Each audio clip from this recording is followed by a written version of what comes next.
Well, Matterport's developers, when this technology in its early infancy, they had to figure out a way to be like, hey, there'd be a bug, or something didn't quite work right or stitch right here. We need a way for the developers to speak with each other. So they created what they called deep links. I'm going to take you over here to this right here, and I'm going to hit U on my keyboard.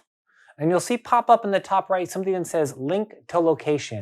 This is your deep link. And when I copy this to clipboard and I paste this in a new browser and I enter it, it's not going to take me to the starting point. It's going to take me to the exact spot that I was looking at when I pressed U on my keyboard.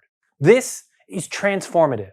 It is. For years, contractors and adjusters have been sending photos to each other to prove stuff, right? Like, hey, this is here, or there's damage on this, here's a photo, etc.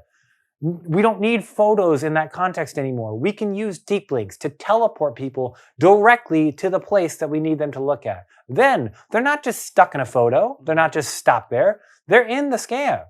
At least half of the time when we were submitting photos to claims professionals, they had no idea what door jamb you were actually attempting to highlight. It was just some door jamb that may be from the laundry room, maybe from the entryway foyer, maybe from that property. What Deep Links does is it provides space for to not only highlight what it is that you want to communicate, and you can even put a matter tag in here to take this to the next level if there was, say, a supply line failure behind that washing machine, but you are now giving that claims professional perspective.